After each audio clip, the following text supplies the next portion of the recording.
My three sisters showed up to my wedding in floor-length white dresses. One even wore a veil. When I asked them why, they laughed and said, "Well, it's not like you're the only bride here. I just walked down the aisle. That was 9 months ago." This morning, one of them was crying outside the courthouse in her pajamas. In my culture, there is an unspoken competition for which daughter can get married first. I still remember when my oldest sister Jasmine brought home her first boyfriend. I was 13 at the time, and she was 17. They were watching a movie on the couch together when Jasmine went upstairs to use the bathroom. Practically the second she left, my second oldest sister, I have 3 sisters, Layla plopped down right beside him. Their arms were literally touching. "Oh wow, your hair is so curly," she remarked, twirling his hair with her finger. At the time, I thought she was just being friendly, but suddenly her legs were draped across his and their faces were inches apart. Luckily, Jasmine came back before anything happened and they broke up. That was my sneak peek into what dating would be like in my family. So when I got my first boyfriend Daniel at 18, it wasn't until he proposed to me at 21 that I finally made the announcement. My parents jumped up and started clapping for me. My dad was practically crying tears of joy, especially when I told them he was from the same culture as us. As I looked over to my sisters, I expected to see them getting ready to fight me, but instead, there was a smile on each of their faces. "We are so happy for you," Jasmine shouted. Looking back, I should have known it was a facade, but my heart was so filled with love that I couldn't think about anything else. The months leading up to my wedding were beautiful. Daniel started taking lessons 3 days a week to learn my family's dialect and surprise them with a toast at the wedding. And when I asked him for input on the little things, like flower types or napkin colors, he actually gave it. I knew we were meant to be. But the real test came on our wedding day. I sent my wedding dress to all of my friends and family members, including my sisters. I'm still not sure why, maybe because I was a little self-conscious, or maybe I just wanted to make sure my wedding was perfect. But either way, they all loved it and my phone was flooded with compliments. So in the bridal suite, everyone was twirling me around, telling me how beautiful I was. But there was just one thing missing. None of my sisters had turned up. There was this sadness in my heart that I couldn't seem to shake. Like, couldn't they have put their competitiveness aside for one day? For me, I knew if I thought about it for any longer, I'd start crying. So I pushed it to the back of my head and just focused on walking down the aisle. Daniel was about to say "I do" when the church door opened. It was my 3 sisters. The entire audience turned around and gasped, because not only did they show up late, but they were all wearing white dresses, floor length. Jasmine even had a veil, and all 3 of them had a smirk plastered on their faces.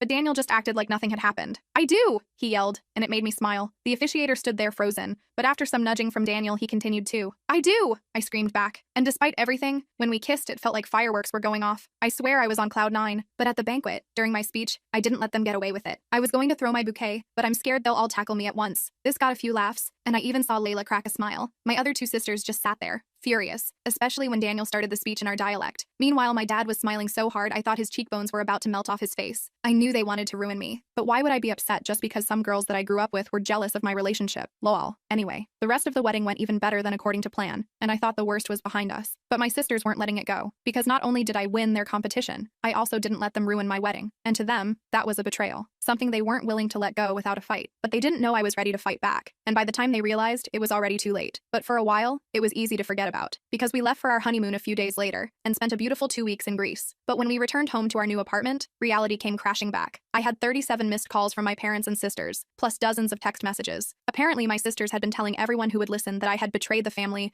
by getting married first, and then humiliating them at my wedding with my bouquet comment. Can you believe this? I showed Daniel my phone. They show up to our wedding in white dresses, and somehow I'm the villain? Daniel shook his head. "Your sisters have issues, but don't worry, we're a team now." I decided to call my mom to get her take on the situation. She sounded tired. "Your sisters are very upset, Aisha. Maybe you should apologize for the comment you made." "Apologize? Mom, they wore white to my wedding. That's like the universal sign of trying to upstage a bride." My mom sighed. I know, but you know how they are. Can't you just smooth things over? For the sake of family peace?" I couldn't believe what I was hearing. My entire life, I'd watched my parents let my sisters get away with their competitive behavior. Now they wanted me to apologize for standing up for myself? I told my mom I'd think about it and hung up. The next day, I received an invitation to Jasmine's engagement party. The date on the invitation showed it was happening in 2 weeks. This was news to me. I didn't even know she was seeing anyone seriously. When I called my mom to ask about it, she casually mentioned that Jasmine had been dating this guy named Omar for about 3 months. 3 months? And they're already engaged? I asked in disbelief. "Well, you know how these things go," my mom said vaguely. I did know. Jasmine was trying to minimize my victory by getting married as quickly as possible after me. Classic. I told my mom we'd be there, determined to be the bigger person. The evening of Jasmine's engagement party, Daniel and I dressed nicely and arrived at my parents' house with a gift. As soon as we walked in, I could feel all eyes on us. My sisters were huddled together in a corner, whispering. Jasmine's fiancé Omar looked nice enough, if a bit overwhelmed. He was standing awkwardly by the drink table, not really talking to anyone. I nudged Daniel. "Let's go say hi to Omar. I bet my sisters haven't even introduced him to half the family." We walked over, and I introduced myself. "Hi, I'm Aisha, Jasmine's youngest sister. This is my husband Daniel." Omar seemed relieved to have someone to talk to. "Nice to meet you both. I've heard a lot about you. I bet he had. We chatted for a few minutes, and I could see Jasmine watching us from across the room, her expression darkening. When she finally came over, she practically yanked Omar away, saying they needed to greet some new arrivals. The party continued, and everything seemed fine on the surface, until the toast. Jasmine's best friend clinked her glass and announced it was time for speeches. After a few standard congratulatory words, Jasmine stood up. "Thank you all for coming to celebrate our engagement," she began sweetly. "Omar and I are so excited to be planning our wedding. And don't worry, unlike some recent weddings in the family,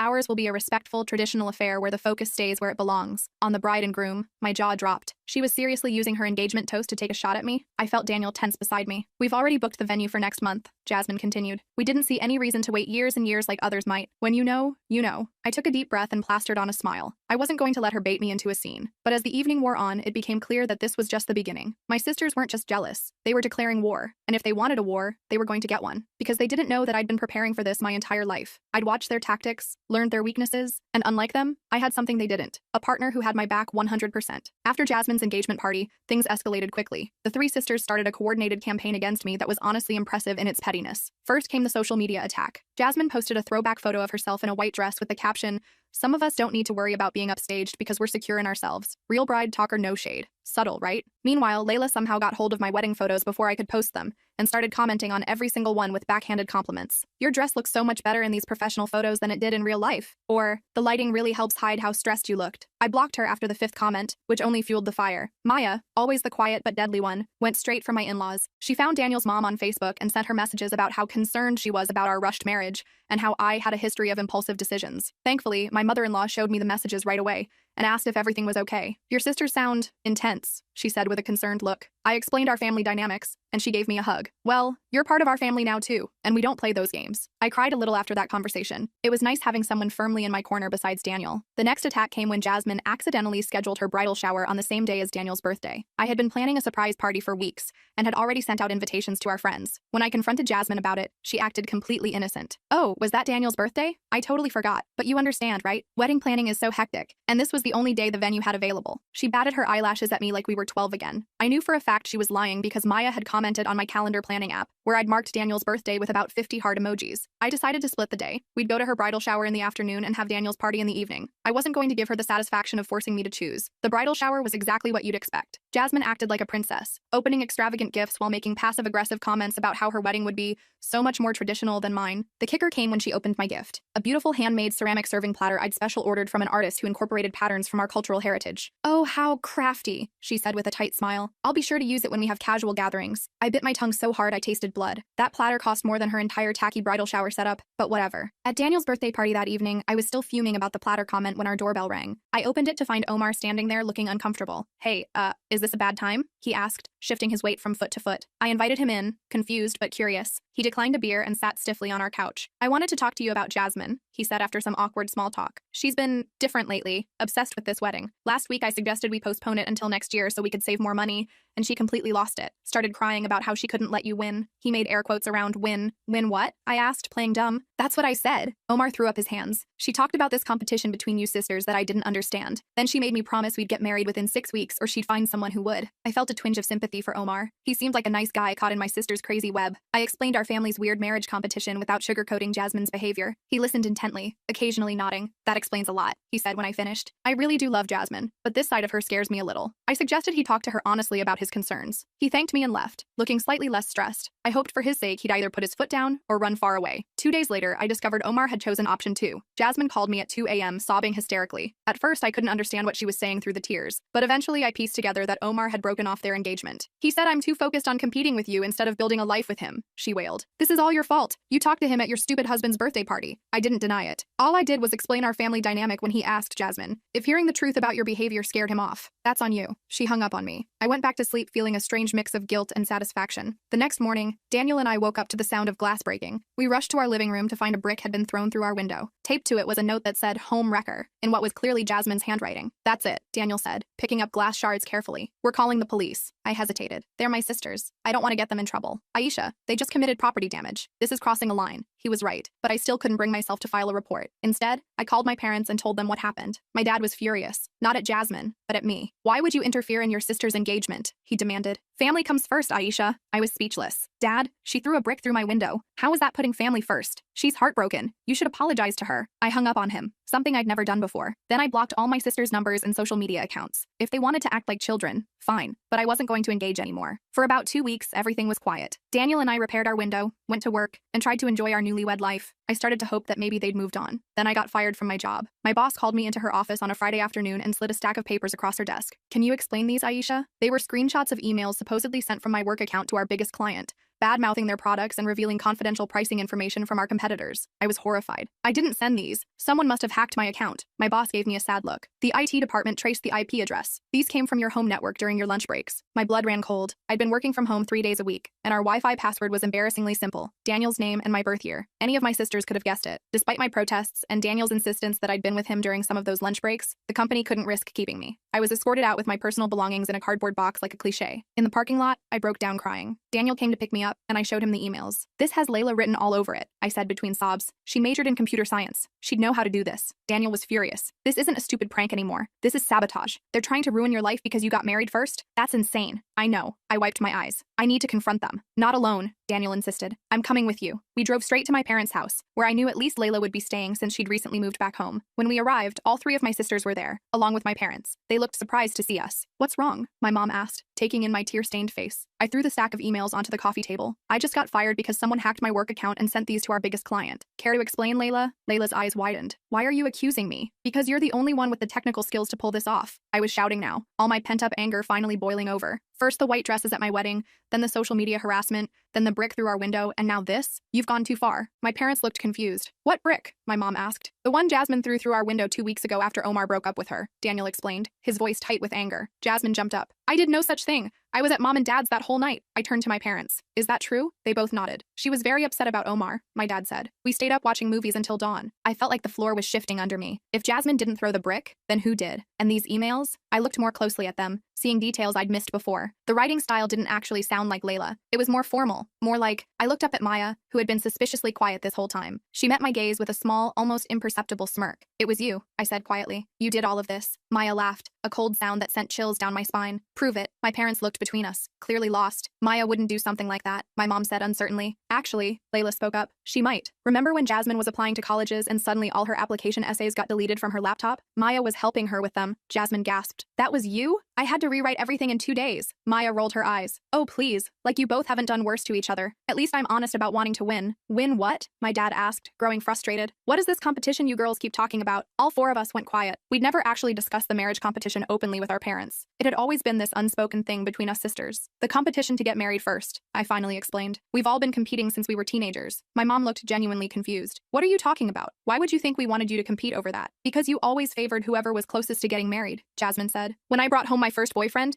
you made his favorite dessert and asked when he'd propose. He was a nice boy. I was being polite, my mom protested. When Aisha announced her engagement, Dad literally cried with happiness, Layla pointed out. My dad looked embarrassed. I was happy because she looked happy, and because she'd found someone from our culture who clearly respected her. I would have been just as happy for any of you. That's not true, Maya said bitterly. When I was dating Raj last year and mentioned we were talking about marriage, you said I was too young. You were 20 and had known him for 3 weeks, Dad exclaimed. That's not the same thing at all. As my parents continued defending themselves, I noticed something strange. Layla was texting someone rapidly, looking increasingly panicked. When she saw me watching, she quickly put her phone away. Who are you texting? I asked suspiciously. No one, she said too quickly. Daniel, who had been standing behind me, suddenly grabbed my arm. Aisha, I just got an email alert. Someone's trying to access our bank account. I lunged for Layla's phone. She tried to keep it away, but I managed to grab it. The screen showed a text conversation with someone named Rick, with what looked like our bank account number and routing information. What the hell, Layla? I shouted, holding up her phone. You're trying to steal our money now? The room erupted into chaos. Layla tried to claim Rick was her friend who needed financial advice. My parents started yelling at all of us for behaving like criminals. Jasmine burst into tears, saying this was all my fault for getting married first. Maya just sat back with that same smirk, watching the mayhem she'd helped create. Daniel stood up and whistled loudly, making everyone stop. Enough. This is insane. Aisha and I are leaving, and we're changing all our passwords, accounts, and possibly our phone numbers. If any of you come near our home again, we will file a police report. He took my hand and pulled me toward the door. I was too shocked to resist. As we left, I heard my mother crying and my father trying to calm everyone down. In the car, I finally broke down completely. What is wrong with them? Why would they do all this? Daniel drove silently for a few minutes before answering. I don't think this is about marriage anymore, Aisha. This seems deeper, like they can't stand seeing you happy or successful. But why? way, I sobbed. What did I ever do to them? Nothing. And maybe that's the problem. You didn't play their games, you found happiness your own way, and they can't stand it. When we got home, we spent the next several hours changing every password, account number, and security question we had. Daniel called a security company about installing cameras around our house. I called my job's HR department to explain the situation, but they couldn't promise anything beyond looking into it. That night, I could barely sleep. Every noise made me jump. Around 3 a.m., I got up to get some water and noticed a car parked across the street that looked like Maya's. I woke Daniel, and we watched from behind the curtains as someone, I couldn't tell which sister, took photos of our house. That's it, Daniel said grimly. First thing tomorrow, we're getting a restraining order. The next morning, we went to the courthouse to file for temporary restraining orders against all 3 of my sisters. The clerk looked dubious as I explained the situation, but the emails from work and the brick incident were enough to get the process started. We'd have to attend a hearing in a few weeks for a permanent order. As we were leaving the courthouse, my phone rang with an unknown number. Against my better judgment, I answered it. Aisha? It's Omar. I put the phone on speaker so Daniel could hear. Omar? How did you get my number? Your mom gave it to me. Listen, I need to warn you. Your sisters are planning something big. My stomach dropped. What do you mean? After I broke up with Jasmine, she kept calling me, begging to get back together. I finally agreed to meet her for coffee yesterday. She was different, calm, said she understood why I ended things and wanted to be friends. That doesn't sound like Jasmine, I said suspiciously. Exactly. Then she started asking weird questions about you and Daniel, where you work, what your schedule is like, if you ever mentioned going out of town soon. I played dumb, but it felt wrong. When I was leaving, I overheard her on the phone with someone, I think it was Maya, saying Operation Payback is a go for Friday. Today was Wednesday. Did they say what they're planning? No, but they mentioned something about your apartment and all 3 of them being involved. I thought you should know. I thanked Omar for the warning and hung up. Daniel and I looked at each other, both thinking the same thing. We couldn't go home. We'll get a hotel room, Daniel decided, just until after Friday. Then we'll figure out our next move. We checked into a hotel under Daniel's parents' name, just in case my sisters somehow tracked us down. I called in sick to my new temporary job, and Daniel worked remotely. We were essentially hiding, and I hated it. We can't live like this, I told Daniel on Thursday night. We need to end this once and for all. How? He asked reasonably. They're not listening to reason. I thought for a moment. We need to catch them in the act. Whatever they're planning for tomorrow, we need to be ready. We came up with a plan. First, Daniel called his friend Robert, who worked in security, to borrow some equipment. Then we announced loudly on all our social media accounts that we were going to a concert Friday night and wouldn't be home until late. We even bought tickets online to make it convincing. Friday evening, we parked a few blocks from our apartment and walked back cautiously. Robert had helped us set up hidden cameras inside our apartment that morning,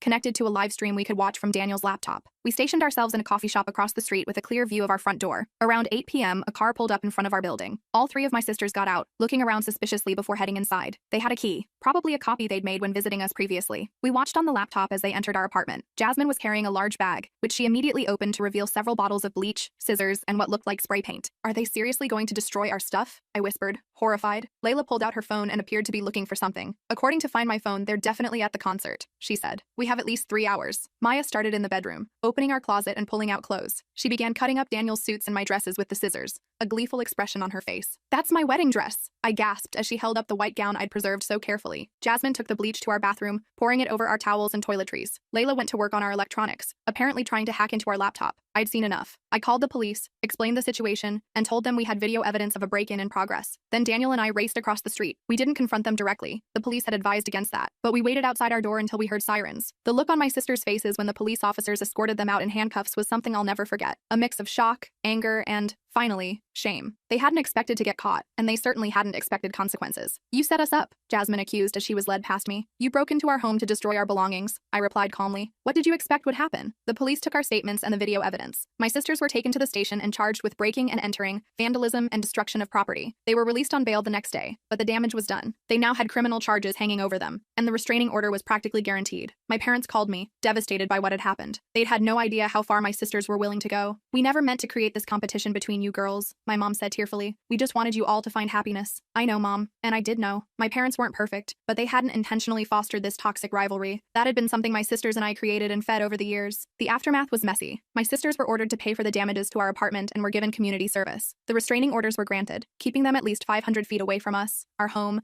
and our workplaces. My former company investigated the email hacking and eventually cleared my name, though they didn't offer my job back. Most importantly, the experience forced a painful but necessary family reckoning. My parents finally acknowledged the unhealthy dynamics they'd allowed to develop. They insisted on family therapy, separate from me at first due to the restraining orders, to address the deep-seated issues between my sisters. About 6 months after the break-in incident, my mom called to ask if I would consider meeting with Jasmine. She had apparently been making real progress in therapy and wanted to apologize in person. I don't know, Mom, I said hesitantly. A lot of damage has been done. I understand, but she's really trying, Aisha. We all are. I discussed it with Daniel, who was understandably wary. I'll go with you, he offered, somewhere public, with witnesses. We arranged to meet Jasmine at a cafe downtown. When she arrived, I almost didn't recognize her. She looked smaller somehow, less confident than the sister who had tormented me for years. Thank you for meeting me, she said, sitting down across from us. She looked at Daniel. Both of you. I nodded stiffly, waiting. I've been seeing a therapist, Jasmine began. Turns out I have some serious issues with competition and validation. I've been defining my worth by beating others, especially you, Aisha, for so long that I didn't know who I was without that framework. That doesn't excuse what you did, Daniel said firmly. No, it doesn't, Jasmine agreed. Nothing excuses it. I'm truly sorry for everything. The wedding dresses, the harassment, the break-in. I was so consumed with jealousy that I became someone I don't recognize or like. I studied her face looking for signs of deception, but all I saw was exhaustion and regret. What about Layla and Maya? I asked. Jasmine sighed. Maya's still angry, still blaming you. Layla is somewhere in the middle. She knows we were wrong but isn't ready to admit it yet. They didn't want me to meet with you. And yet here you are. I need to fix what I can, even if they're not ready. We talked for another hour. It wasn't exactly a reconciliation, but it was a start. Jasmine didn't ask me to drop the restraining order or the charges, which impressed me. She seemed genuinely focused on her own healing rather than escaping consequences. As we were leaving, Jasmine handed me an envelope. It's not much, but I want you to have this. Inside was a check for her share of the damages to our apartment and a gift certificate for a weekend getaway at a nice hotel. For you and Daniel, she explained, to make up for some of the stress we caused. I didn't know what to say, so I just nodded and put the envelope in my purse. Daniel and I walked to our car in silence. What do you think? He finally asked as we drove home. I think she might actually be sorry, I said slowly. But I'm not ready to forgive her yet, and I'm definitely not ready to let any of them back into our lives. Daniel reached over and squeezed my hand. That's fair. This is a marathon, not a sprint. That conversation with Jasmine left me with mixed feelings. On one hand, I wanted to believe she was genuinely sorry. On the other hand, my sisters had proven they were master manipulators. I couldn't just forget everything that had happened over one coffee meeting. When we got home that night, I found myself staring at that gift certificate. What do you think, Daniel? Is this a peace offering or another trap? Daniel examined it carefully. The hotel's legit. I just called them and confirmed the certificate is real and fully paid for. Still doesn't mean it's not part of some scheme, I muttered. We decided to hold on to it but not use it right away. Trust needed to be rebuilt slowly, if at all. I went back to my new job at a smaller marketing firm. The pay wasn't as good, but my coworkers were nice and my boss Riley was super understanding about my family situation. About 2 weeks after meeting with Jasmine, I got a text from Layla. I almost deleted it without reading,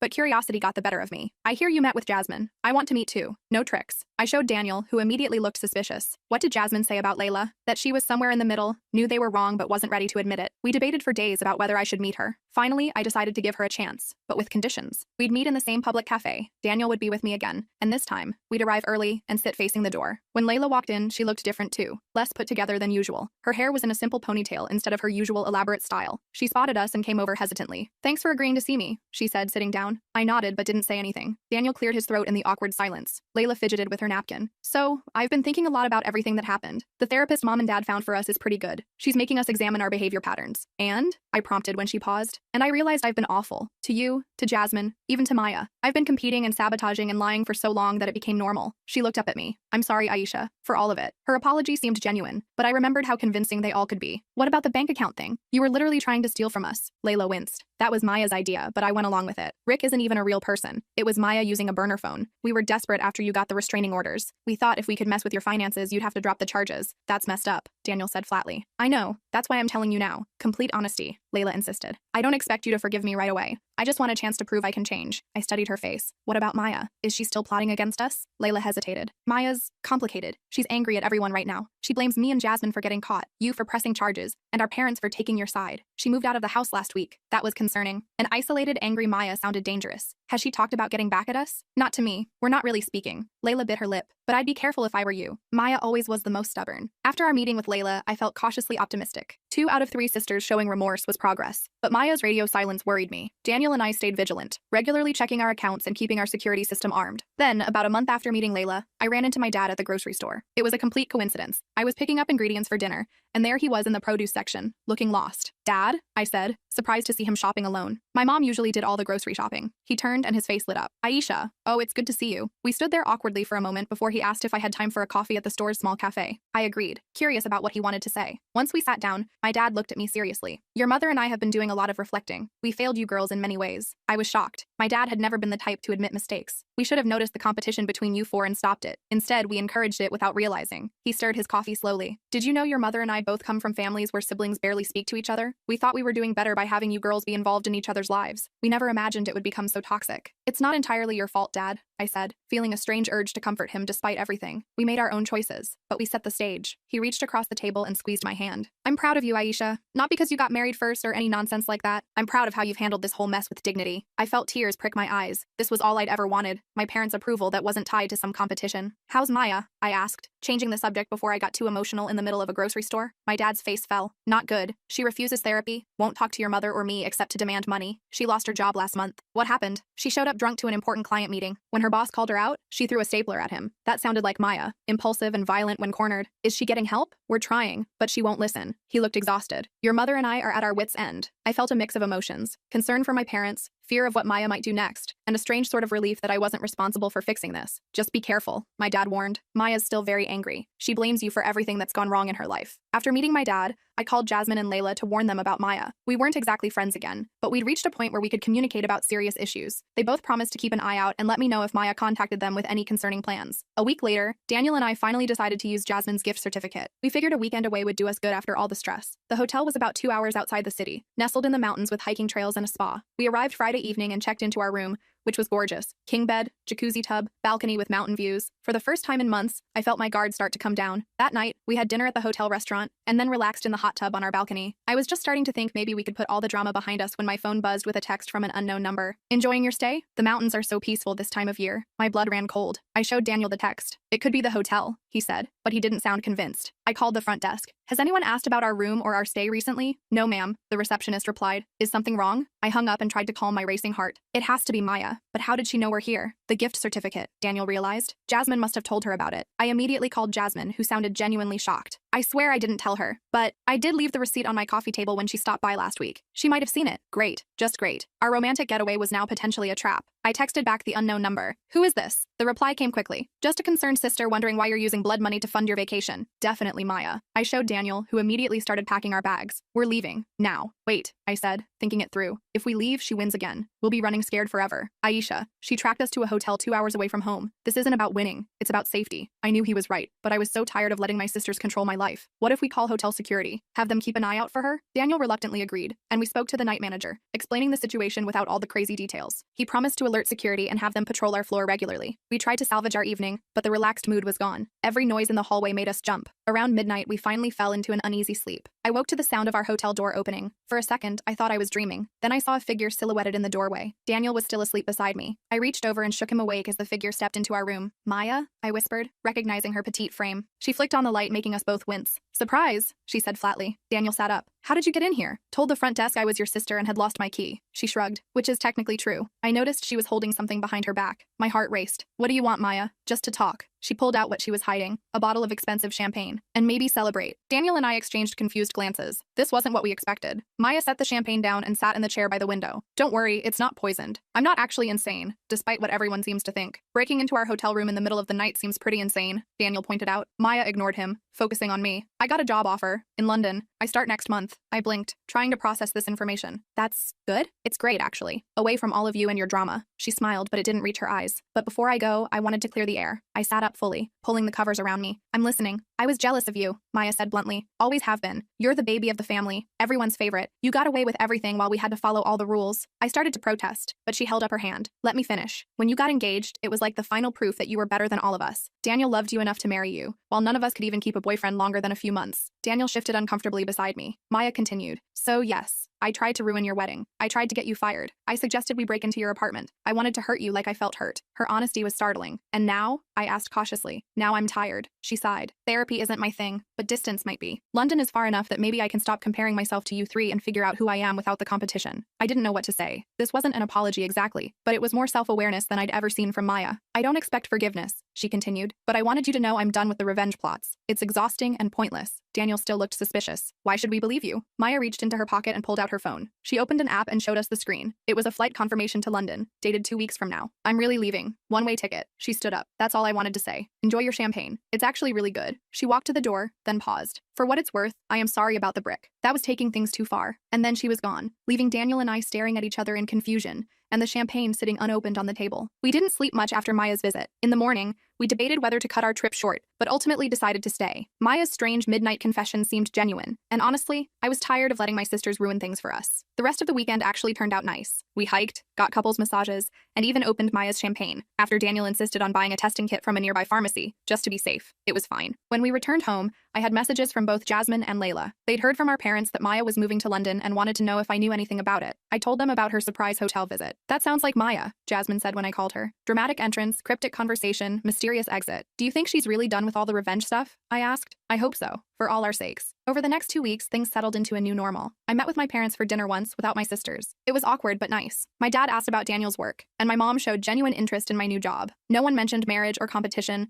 or which daughter was doing what. Maya left for London without any more dramatic gestures. According to our parents, she seemed excited about her fresh start. Jasmine started dating again, a nice guy named Charles who seemed completely unaware of our family drama. Layla went back to school to finish her degree. As for Daniel and me, we decided to move. Not because we were scared anymore, but because we wanted a fresh start too. We found a cute house in a neighborhood across town, with a small yard for the dog we'd been talking about adopting. On moving day, I was surprised to see Jasmine and Layla show up with coffee and donuts. "Need any help?" Jasmine asked tentatively. Daniel looked at me, leaving the decision up to me. I hesitated, then nodded. "Sure, there are some boxes in the kitchen that need to go out to the truck." We worked together for a few hours, an awkward but functional team. During a break, Layla sat next to me on the front steps of our old apartment. "I like the new place," she said. "It suits you too." "Thanks." I sipped my coffee. "It's weird, isn't it? All of us being normal." She laughed. "Super weird, but kind of nice too." It wasn't perfect. I still had moments of doubt, still checked over my shoulder sometimes. The restraining orders were still technically in effect, though I hadn't mentioned that when they offered to help. Trust would take time to rebuild. But as I watched Daniel joking with Jasmine about how many books I owned while loading them into the truck, I felt something I hadn't felt in a long time. Hope. Not just for my marriage or my career, but for my family. That night, in our new house surrounded by boxes, Daniel and I toasted with the last of Maya's champagne. "To new beginnings," he said. "And to winning the only competition that matters," I added. "Finding happiness on our own terms." I still didn't trust my sisters entirely. Maybe I never would. But I was done letting their issues define my life. I'd won by refusing to play their game, and that was enough for me.